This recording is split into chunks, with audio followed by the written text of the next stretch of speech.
an la ilaha illallah wa asyhadu anna Muhammadan abduhu wa rasuluh. Allahumma shalli ala Muhammad wa ala ali Muhammad kama shallaita ala Ibrahim wa ali Ibrahim wa barik ala Muhammad wa ala ali Muhammad kama barakta ala Ibrahim wa ali Ibrahim innaka Hamidum Majid. Raditu billahi rabban wa bil Islam dinan wa bi Muhammadin nabiyyan wa rasulan. Rabbi zidni ilman warzuqni fahma. Rabbi shrah sadri wa yassir li amri wahlul 'uqdatam min lisani yafqahu qawli. A'udzu billahi minasyaitonir rajim. Bismillahirrahmanirrahim. Ya ayyuhalladzina amanu kutiba 'alaikumus syiyamu kama kutiba 'alal ladzina min qablikum la'allakum tattaqun. Alhamdulillah, kita pada saat ini syukur kita pada Allah Subhanahu wa taala bahwasanya pada malam hari ini kita banyak diberi nikmat. Dan salah satunya adalah nikmat sehat sehingga kita bisa menghadiri sholat tarawih bersama berjamaah dan juga ada mengkaji beberapa ilmu sedikit yang akan saya sampaikan. Salawat serta salam kita sampaikan kepada junjungan Nabi besar Muhammad SAW beserta keluarga sahabat yang kita umatnya dengan membaca sholawat tersebut, insyaallah dia mulia akan mendapatkan syafaat dari Rasulullah. Amin. Dengan izin Allah tentunya. Seperti ayat yang saya sampaikan tadi tidak asing ya. Surat Al-Baqarah ayat 183 yang mana ada kewajiban kita untuk menjalankan puasa. Kita banyak bersyukur ya, kita banyak bersyukur dengan adanya perintah ini. Pada kali ini saya akan membahas sedikit terkait dengan manfaat puasa untuk kesehatan sesuai permintaan dari Ibu Ketua. Siapa saja pokoknya kesehatan kaitannya dengan puasa. Sebelum saya sampaikan beberapa terkait dengan manfaat puasa, saya sedikit akan menyampaikan terkait dengan kejadian puasa tersebut, yaitu terkait dengan autolisis. Autolisis itu terjadi. Jadi intinya autolisis adalah permajaan atau memformat tubuh kita karena dengan berpuasa. Jadi diperintahkan bahwa kita disunahkan untuk sahur di akhir waktu dan berbuka di awal waktu. Itu bukannya tidak ada manfaatnya, itu ada manfaatnya Bu. Kita sahur di jam terakhir kira-kira jam 4 ya. Jam 4 kemudian tubuh, jadi proses pencernaan itu ya akan mencerna makanan kita kurang lebih 8 jam. Dari jam 4 ya, jam 4, 5, 6, 7, 8, 9, 10, 11, 12 siang. Biasanya jam 12 siang kita lapar gitu. Itu adalah proses terakhir kerja dari lambung ya. Kan kita makan, kita punya nanti di mulut kan ada apa? Ada proses. Jadi proses di situ ada enzim tertentu yang memproses kemudian turun ke lambung.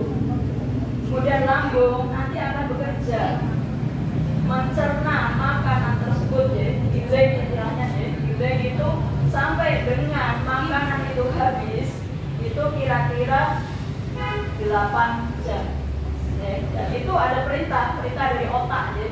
Perintah dari otak dan otomatis itu ada perintah dari otak bahwa makanan habis maka kita akan merasa lapar ya. Kalau kita nggak puasa itu biasanya ada jam 9, jam 10 menit ya Bu. Berubah botol, cola, apalah ya. Itu berarti kita nggak ada. Jadi prosesnya belum selesai, kita sudah isi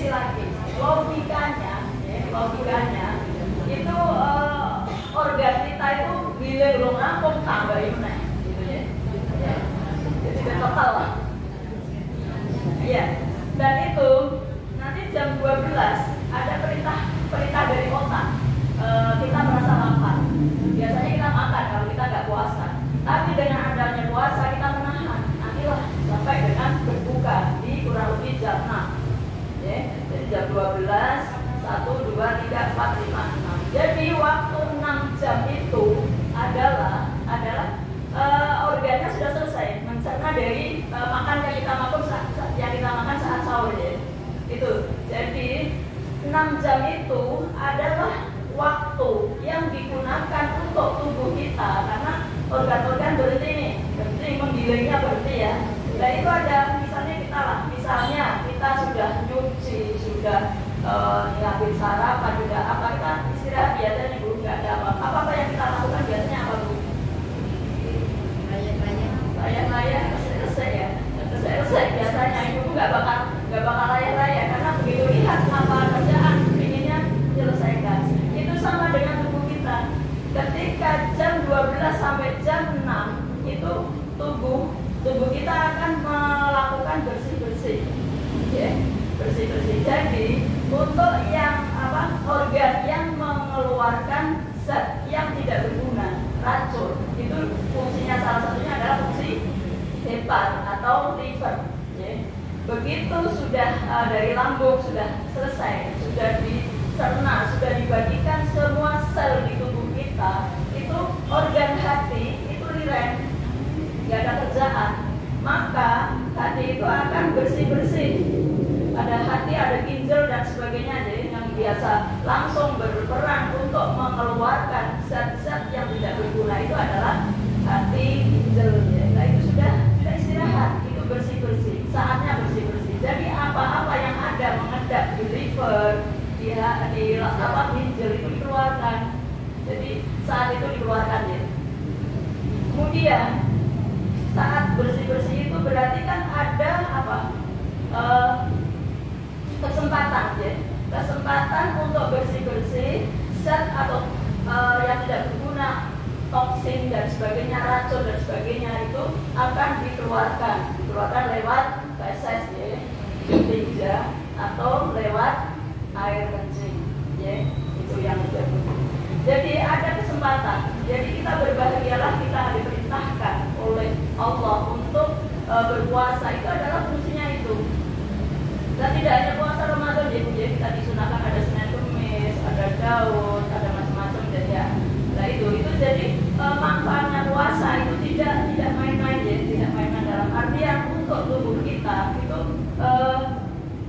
fungsi-fungsi itu adalah untuk mencernihkan atau meremajakan tubuh kita. Jadi itulah yang disebut dengan proses autolisis.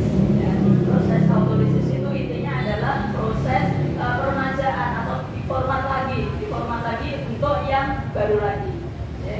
Di antaranya nanti kan ada bisul-bisul pada itu ya, ada kempes, kemudian boleh ibu-ibu rasakan saat puasa kita tengkulnya enggak Bu di persendian Bu? Berkurang ya. Biasanya kalau nggak puasa kan bangun tidur agak kemeng di persendian, dan saat puasa kita rasakan saja, coba kita perhatikan ya.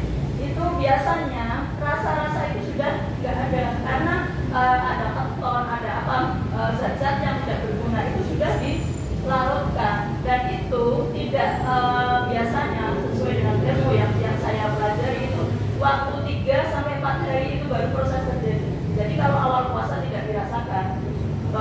Beda kalau ibu-ibu yang biasa Senin Kemis, biasa ayam berbeda itu mungkin prosesnya sudah lama terjadi. Tapi ketika kita hanya puasa di bulan Ramadan itu proses itu terjadi kurang lebih 3-4 hari baru proses itu terjadi. Jadi kita berbahagialah kita yang berkesempatan untuk puasa Senin Kemis, puasa Daud, puasa ayam berbeda, puasa apa gitu ya. Itu prosesnya itu berlangsung seterusnya. Gitu. Jadi tidak hanya setahun sekali, tapi alhamdulillah kita ada setahun sekali ada kesempatan untuk adanya proses autolisis itu. Sedangkan energi kita itu kan habis dalam 6 jam ya, 8 jam ya, dan 12. Kemudian waktu dari jam 12 sampai jam 6 sore itu adalah menggunakan simpenan gula yang ada di tubuh kita yang disebut dengan glikogen. Ya. Jadi kan tubuh itu ada simpenan Bu.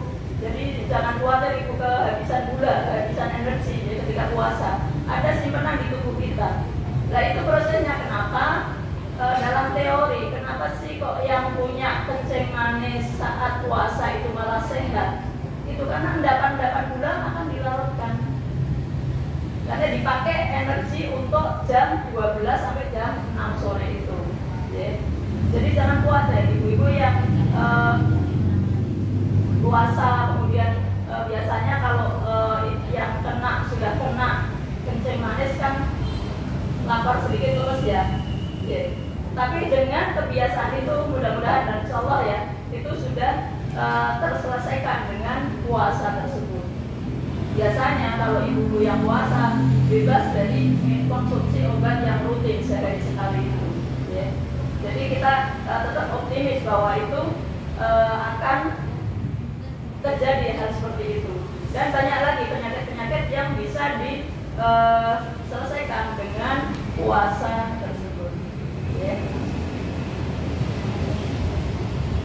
Kemudian ada beberapa manfaat ya, manfaat terkait dengan dampak dari autolisis tadi ya. Autolisis jadi intinya adalah tadi apa? Peremajaan tubuh kita, sel-sel kita. Dan sel-sel kita itu ada triliunan Bu. Ya. Ada disebutkan dalam penelitian itu ada 50 triliun. Di antaranya manfaat puasa bagi kesehatan adalah menurunkan tingkat kolesterol. Ya, kalau kita sudah tadi mencermati terkait dengan proses autolisis itu ya wajar ya. Jadi kolesterol pun itu akan larut.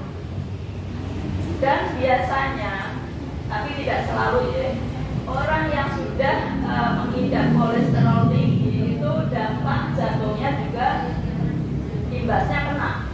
Ya. Jadi otomatis begitu kita puasa kemudian kolesterol turun itu juga insya Allah untuk penyakit jantung juga akan terhindar. Ya, itu dampaknya. Kemudian ada mengurangi lemak tubuh. Ya. Tadi kan sudah saya sampaikan bahwa ketika proses bersih-bersih tadi ya, jadi yang dari jam 12 sampai jam 6 itu menggunakan ada glikogen, ada endapan lemak dan sebagainya larut. Ya, larut untuk energi kita sampai dengan jam 6. Kalau itu tidak ada simpanan di tubuh kita, jelas kita akan nggak kuat ya. Nggak kuat. Nah, itu dengan adanya proses itu diantaranya adalah untuk mengurangi lemak tubuh. Jadi kalau kita ada diet-diet kemudian ada obat untuk mengurangi lemak atau menurunkan kolesterol itu ketika kita melakukan puasa itu akan terbantu, tidak usah mengkonsumsi obat-obat tersebut ya, karena secara otomatis lemak yang ada di tubuh kita juga akan ikut larut ya. Kemudian mengeluarkan racun dalam tubuh, dan ini yang disebut dengan dektosikasi. Ya. Jadi tadi saya sampaikan bahwa dengan adanya yang tadi proses bersih-bersih tadi itu racun-racun yang ada di kita itu sudah ikut larut lewat tinja maupun lewat kulit. Ya. Kemudian fungsi yang selanjutnya, manfaat yang selanjutnya adalah menjaga berat badan. Ya, tadi otomatis ya, dengan turunnya gula, turunnya lemak, mungkin dan insya Allah itu juga berat badan juga akan turun. Ya. Boleh Ibu cek ya, awal puasa berapa, sekarang berapa. Insya Allah turun ya, rata-rata turun 3 sampai 5 kilo lah. Untuk yang benar-benar tidak ini ya, bukannya kadang-kadang kita kalap ya, begitu benar maghrib sudah kumulin berapa gitu ya, padahal setelah minum teh 11 ya wes itu gak makan gitu ya. Tapi ada juga yang kalap ya, ada yang kalap dan balas dendam karena siang gak terpenuhi, balas dendam itu akhirnya tak berdaya ketika terawih gak bisa berdiri ya. Gitu. Kemudian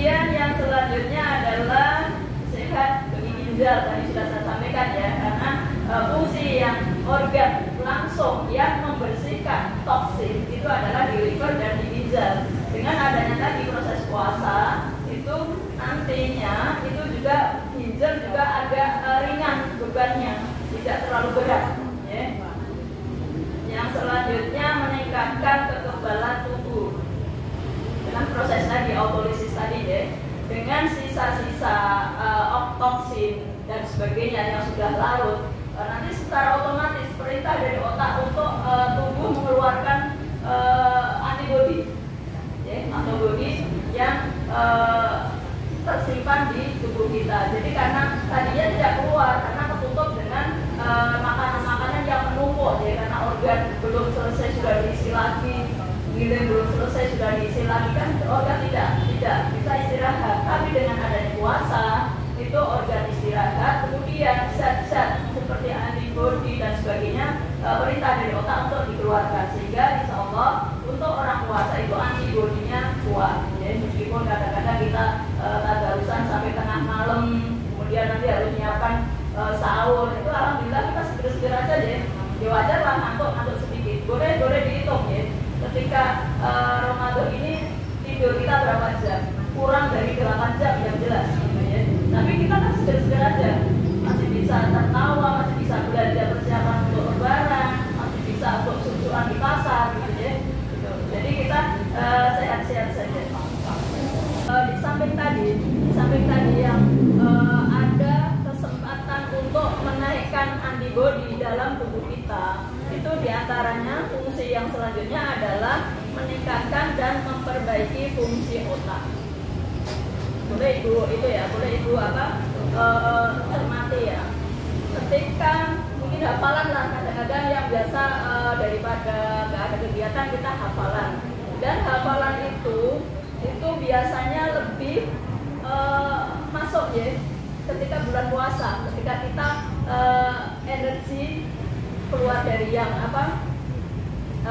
zat-zat yang sudah keluar, kemudian yang ada antibodi naik, kemudian ada perintah dari organ tubuh kita untuk memperbaiki fungsi otak. Biasanya untuk hafalan lebih merasuk ya, lebih meresap untuk di bulan puasa tersebut ya. Ya wajar kita lemes-lemes, tapi insya Allah untuk berpikir insya Allah masih jernih ya.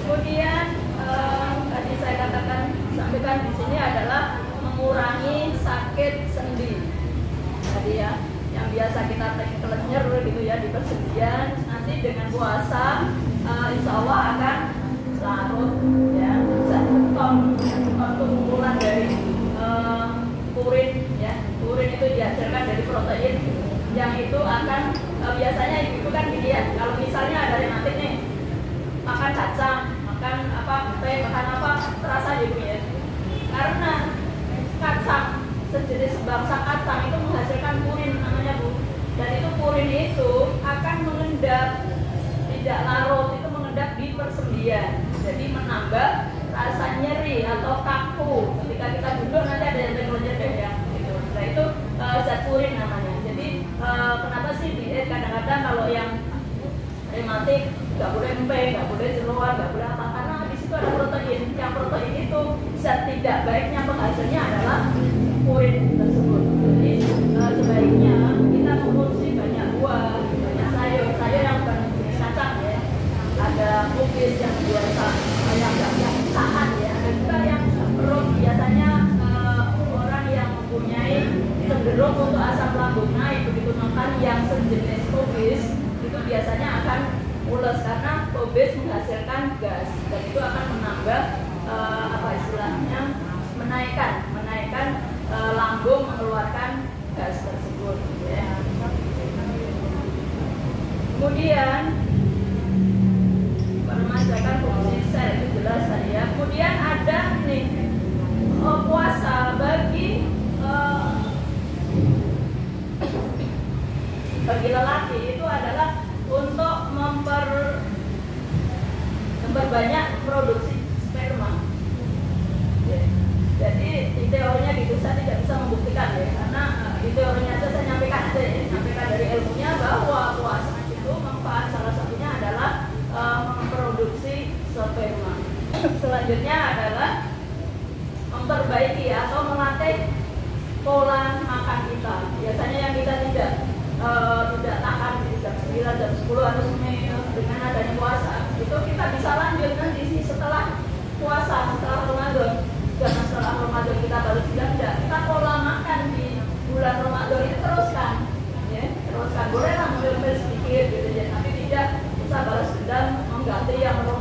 juga nanti diganti dengan yang masing-masing. Jadi melatih pola makan kita untuk tetap sehat. Kemudian yang selanjutnya adalah membersihkan kulit dan jerawat. Itu juga karena terkikis ya, yang benjolan-benjolan, insya Allah nanti dengan di bulan puasa menjadi glowing karena jerawat pada luntur. Kemudian juga membantu menghentikan bapak-bapak yang perokok. Itu sebetulnya kalau ada niatan, kan sudah seharian nggak merokok, tapi begitu ada langsung yang diminum dikit langsung merokok ya. Sebetulnya kalau ada niatan untuk menghentikan rokok itu sebetulnya sudah dilatih nih dalam berapa itu 13-12 jam ya. Nggak merokok aja kuat, begitu dengar maghrib langsung balas dendam 4 habis gitu ya. Itu sebetulnya kalau bisa dilatih bisa, kalau ada niatan kan sudah seharian nggak merokok, sebetulnya bisa dilatih tidak usah merokok. Kan bisa, tapi ya wawalan ya, belum ada niatan. Mudah-mudahan diberi daya untuk bisa. Kemudian mengurangi peradangan, nanti tadi terkaitan dengan sendi ya, rematik dan sebagainya. Kemudian meningkatkan hormon pertumbuhan, meningkatkan metabolisme, kemudian mencegah kanker ya. Jadi untuk sebetulnya kita semua adalah ada faktor, ada zat, ada faktor istilahnya cenderung untuk ada tumor, itu semua orang ada ya. Jadi tumor itu ada, tapi ada orang-orang yang bisa tubuh kita bisa melawan dengan tidak tumbuhnya tumor tersebut, tapi ada juga itu tidak melawannya, tubuh kita kalah, jadi tumornya tumbuh. Tapi dengan puasa, insya Allah itu untuk menghambat pertumbuhan tumor yang ada di kita. Banyak tumor dari macam-macam, dari mame, dari apalagi yang ibu-ibu yang kadang-kadang tidak menyelesaikan menyusui dengan waktunya, itu cenderung ada faktor itu untuk tumbuh tumornya di mame atau di payudara kita. Kemudian ada juga yang seandainya ada, mohon maaf nih, kalau ibu-ibu yang keguguran ya, keguguran biasanya kan secara ilmunya harus dibersihkan, masih ada sisa ya harus dikiret. Tapi biasanya ibu-ibu takut dikiret, padahal itu bahaya. Dengan adanya sisa sepupu aja itu akan memicu dari organ untuk itu ngumpul di situ, nanti menyebabkan kanker. Itu ada kanker rahim, itu bahayanya. Jadi seandainya ada itu ya kira tidak apa-apa, kira untuk membersihkan ya. Tandanya bahwa bersih itu adalah ketika setelah keguguran kemudian lancar itu sudah insya Allah itu sudah bersih. Mungkin itu sedikit yang bisa saya sampaikan, mudah-mudahan ada manfaatnya untuk kita semua. Kurang lebihnya mohon maaf. Wassalamualaikum warahmatullahi wabarakatuh.